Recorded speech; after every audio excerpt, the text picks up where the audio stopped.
Cabizoc, vamos começar falando dessa final masculina. Fiat Gerdau Minas e Sada Cruzeiro. Sada despachou o SESI São Paulo.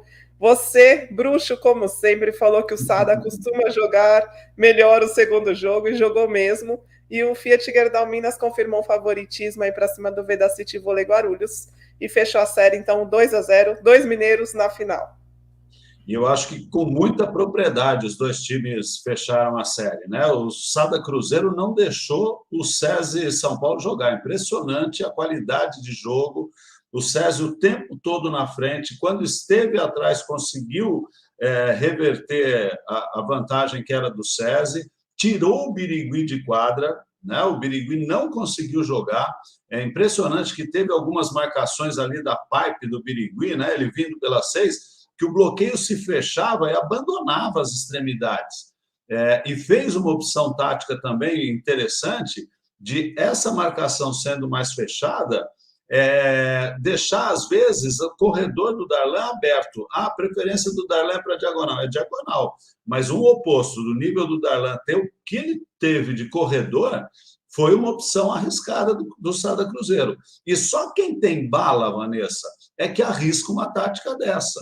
Né? O jogo do Sada Cruzeiro contra o SESI, pesando toda a carga emocional, a dificuldade de jogar em São Paulo contra um time que tinha saído de um 3-2, tinha feito jogos na fase de classificação dificílimos, foi avassalador o Sada Cruzeiro.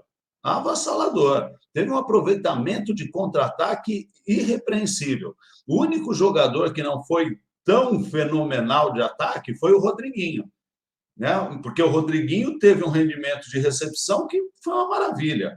Aquela bola do Lopes, eu estava assistindo o jogo, você acha que ele não vai vir pela 6, pela pipe. Né? Ele está lá atrás, aí o bloqueio dá uma afastadinha, ele acelera a passada, e quando você vê, ele está no meio da rede, em cima do atacante central. Então, é um jogo de altíssimo nível. Não é à toa que o Sada Cruzeiro foi campeão mundial, está no nível dos melhores times do planeta há muito tempo, e a grata surpresa foi o Felipe, no comando pela primeira temporada, ter mantido esse nível, porque vai ser difícil para o Minas, apesar do Minas ter feito um ótimo jogo contra o SESI, perdeu um 7, mas dominou todo o jogo, soube também marcar. Ele vai encontrar um Sada Cruzeiro que está muito melhor do que no começo da temporada, mas muito melhor. Né? E apesar do equilíbrio que eu espero dessa final, para mim o Sada, depois do que fez contra o SESI, é o favorito ao título.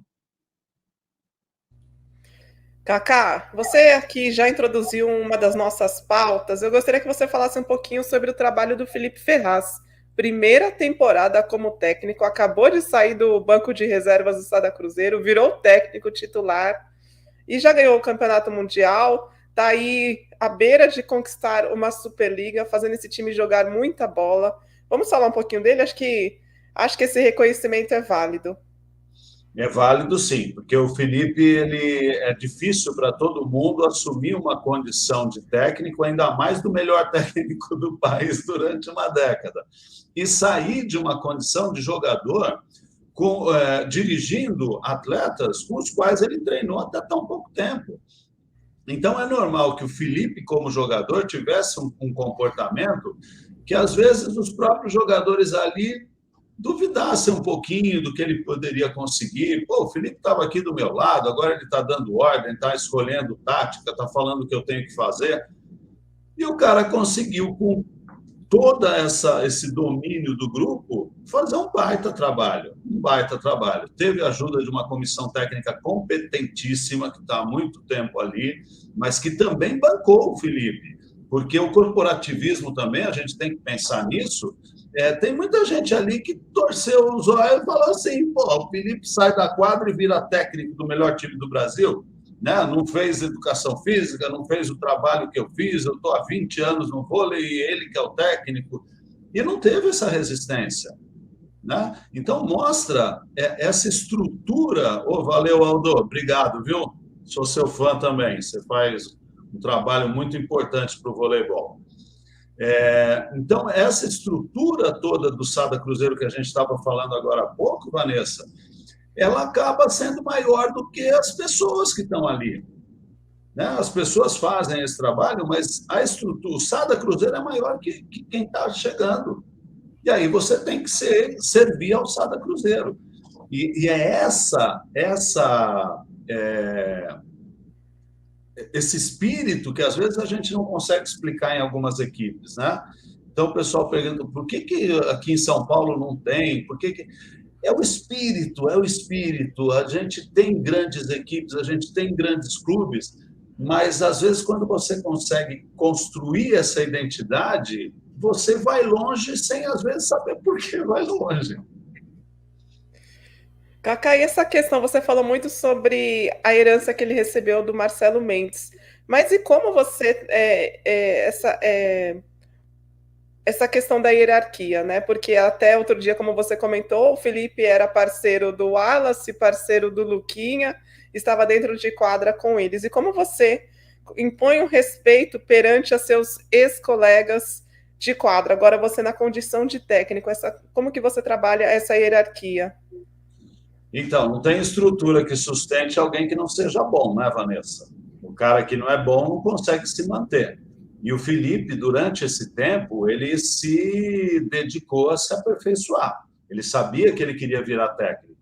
Ele fez cursos, ele estudou. Né? Não é um cara que saiu da quadra simplesmente e falou, vou ser técnico. Ele sabia do que ele precisava. Agora, só indo assim para uma situação oposta, que todos nós aqui que estamos, vocês que estão aqui ao vivo junto com a gente sabem, por mais que tenha uma estrutura, o fuxico, a inveja, né, o futrico, como falam em alguns lugares do país, ele acaba com os trabalhos. E você vê que não tem no Cruzeiro. Ninguém entra lá para fazer isso, daquele, eu ouvi falar que esse fez isso, eu ouvi falar que ele está de sacanagem com você. Não tem, não tem.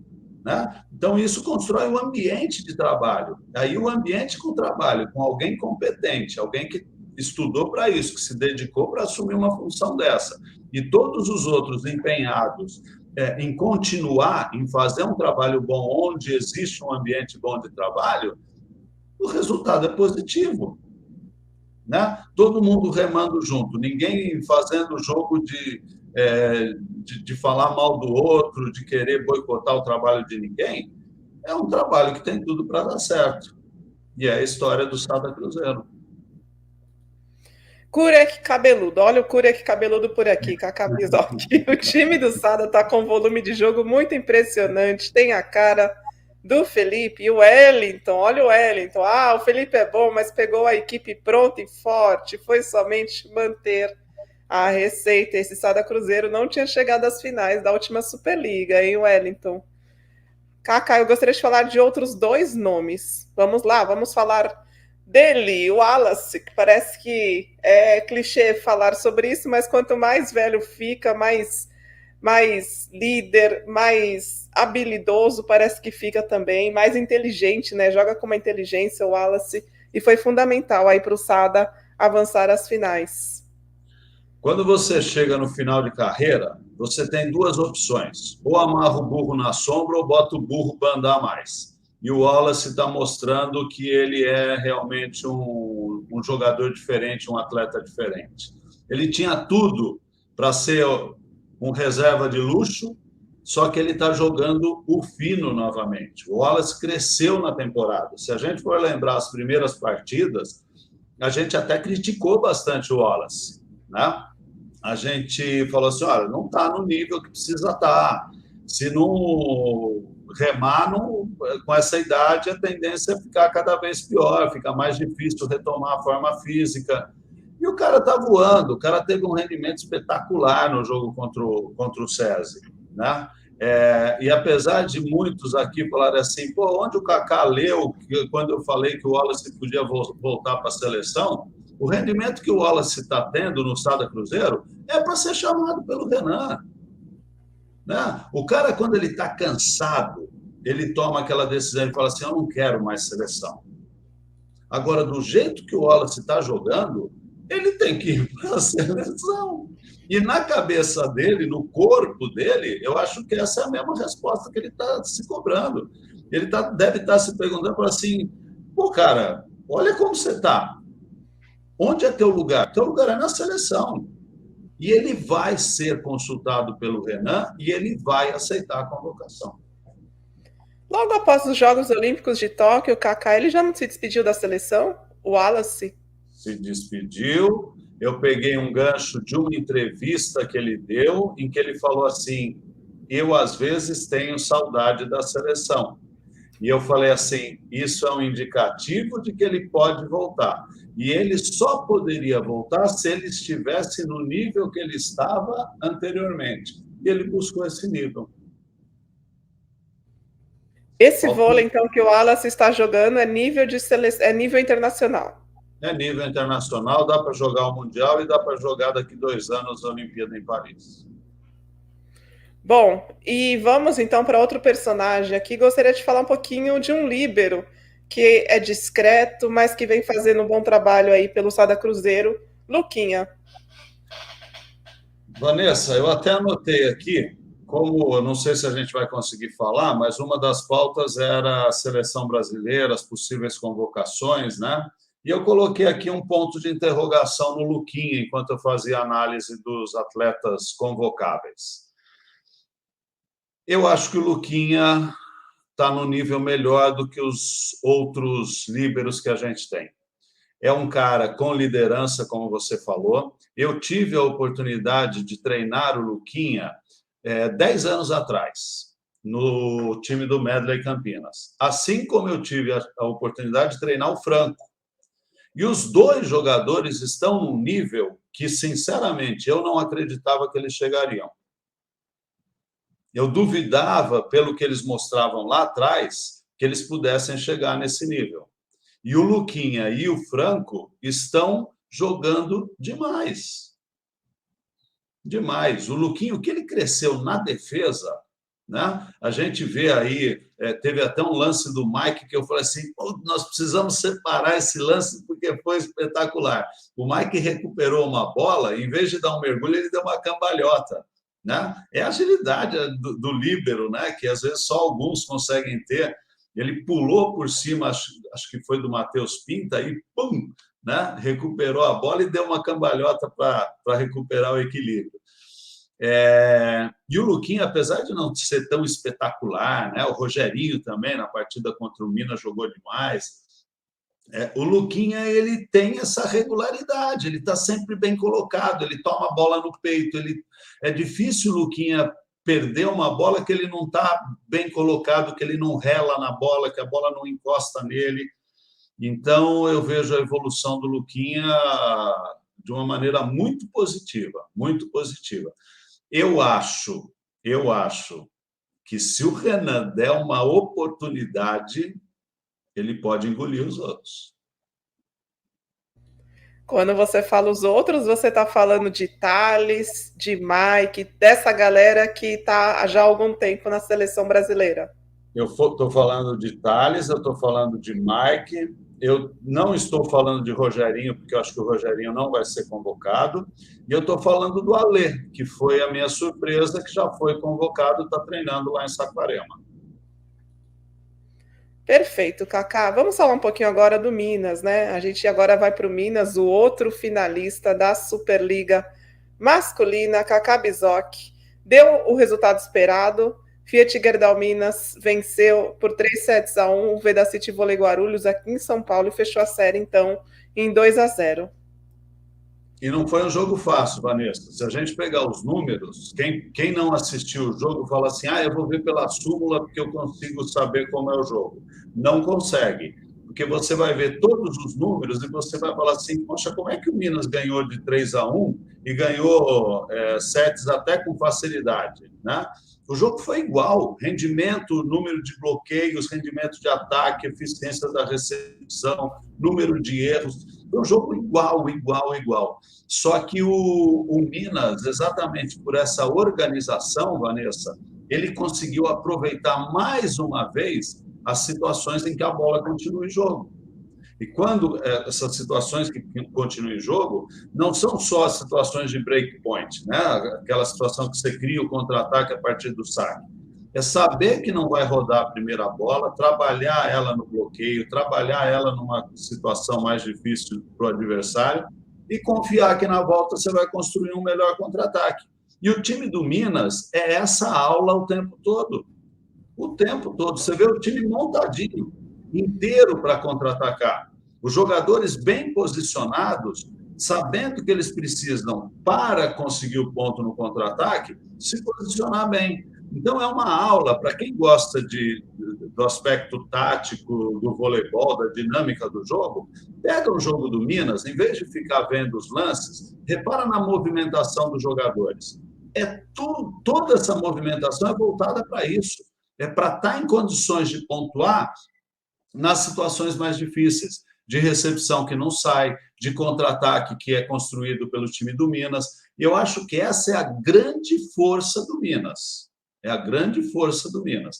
A diferença entre Sada Cruzeiro e Minas, né? Já que o Sada Cruzeiro também tem essa construção de jogo muito bem desenvolvida, a diferença está no poderio de ataque do Sada Cruzeiro. O Minas não tem essa capacidade de definição dos jogadores, como tem, por exemplo, o Lopes, né? Que é um absurdo o que esse cara consegue sair de condições adversas para estar inteiro para o contra-ataque. Os dois centrais, o Otávio, que ele evoluiu depois daquele tempo que ele ficou parado, lembra que ele se contundiu, o Cledenilson chegou a jogar.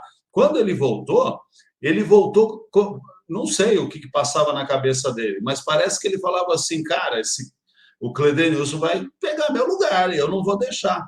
O Otávio voltou.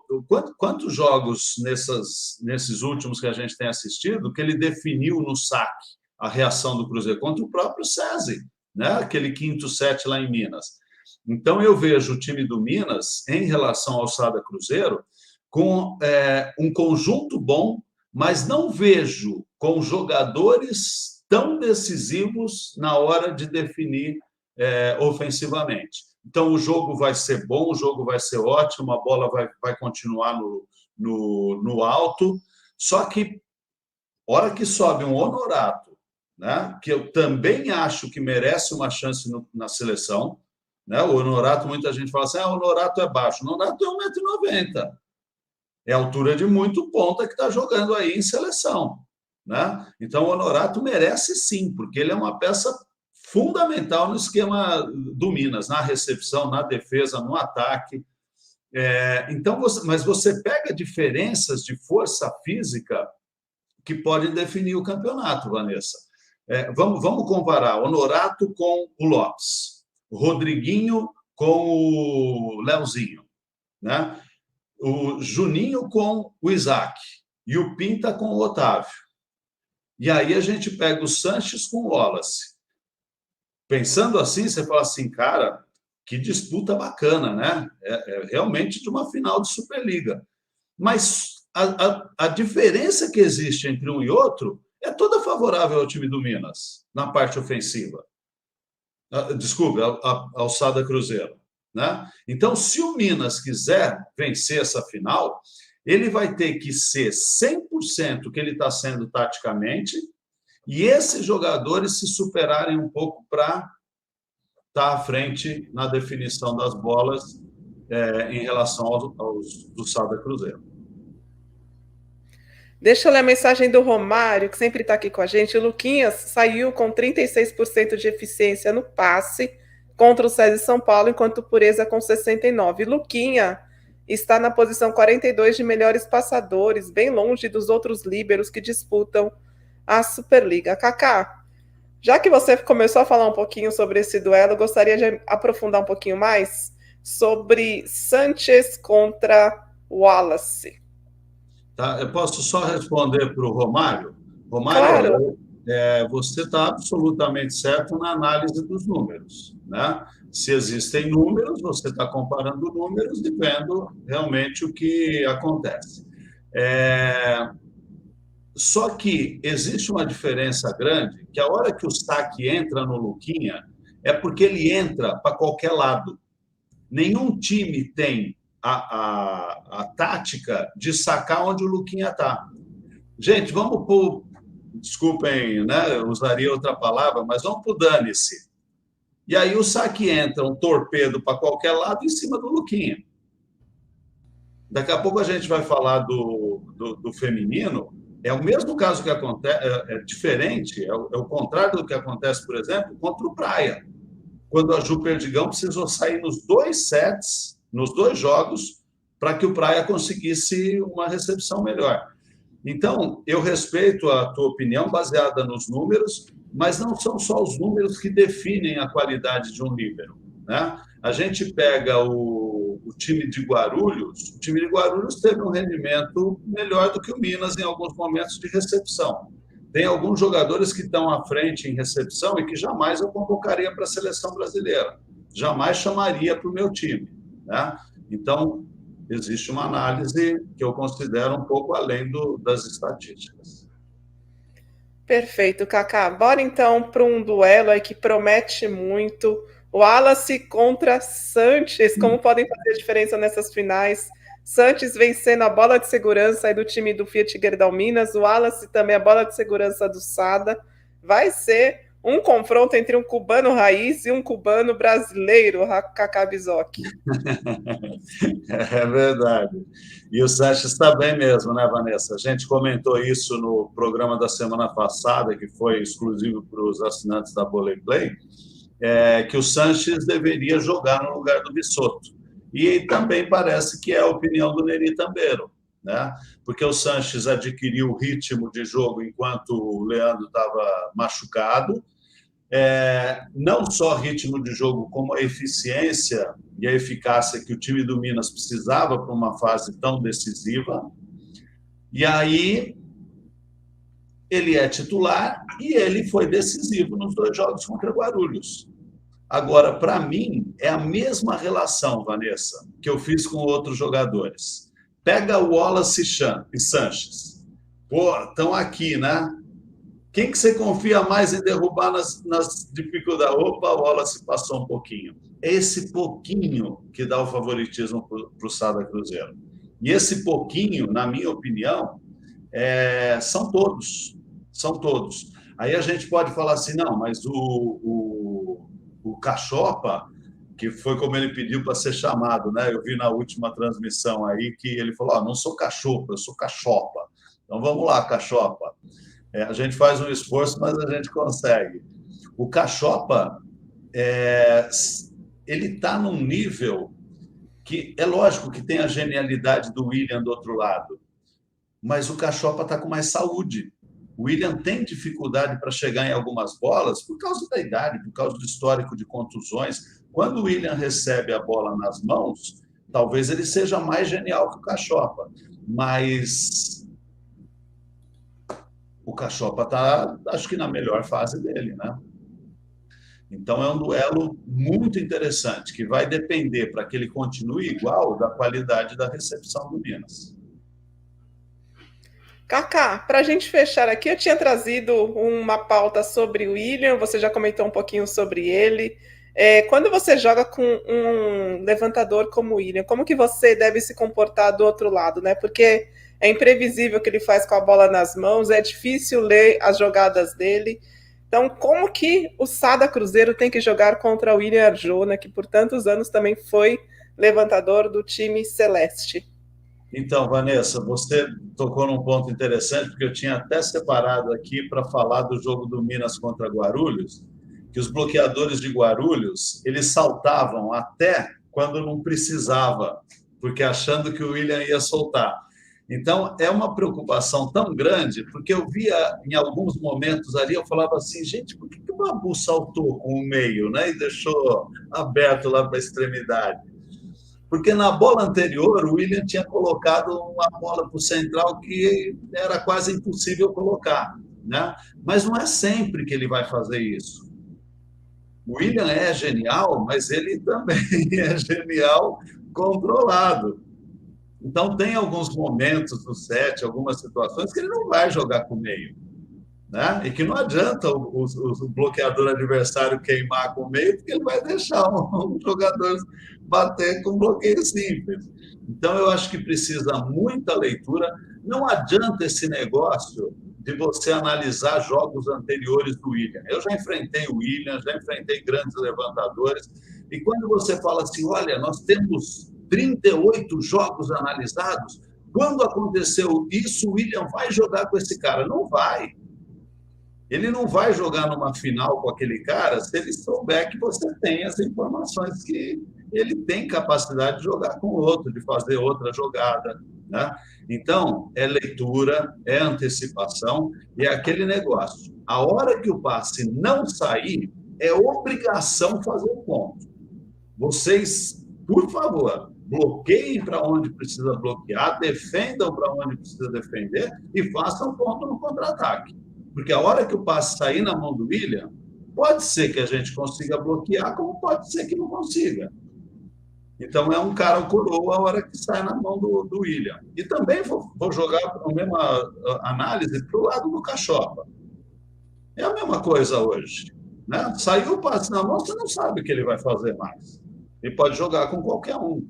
Tá? E até tem a participação do Cachopa nessa bola da Pipe que eu falei do Lopes, porque é o tempo que o Cachopa dá na mão ali que faz com que o Lopes chegue no tempo certo, quase em cima da rede. Então, eu acho que é isso, Vanessa. Tanto para um lado quanto para o outro, é contar com as bolas que não saem na mão deles. E com o William, a mesma coisa. Perfeito, então, Cacá Bizoc. Mais alguma coisa a acrescentar sobre essa final da Superliga Masculina entre Fiat, Gerdau, Minas e Sada? Não percam a final. Agora, só uma coisa. A CBV ainda não liberou as datas, os horários. Assim que eles confirmarem, a gente conta aqui para vocês. Diga, Cacá. O feminino, né? Só, por enquanto, sim. Agora, eu tinha quase certeza que o Sada Cruzeiro ganharia do SESI quando ele entrou com aquela camisa verde em quadro. E Adidas, né? E Adidas, os motivos em vermelho. Eu olho para o Luquinha, às vezes joga com uma camisa que lembra muito a do Palmeiras.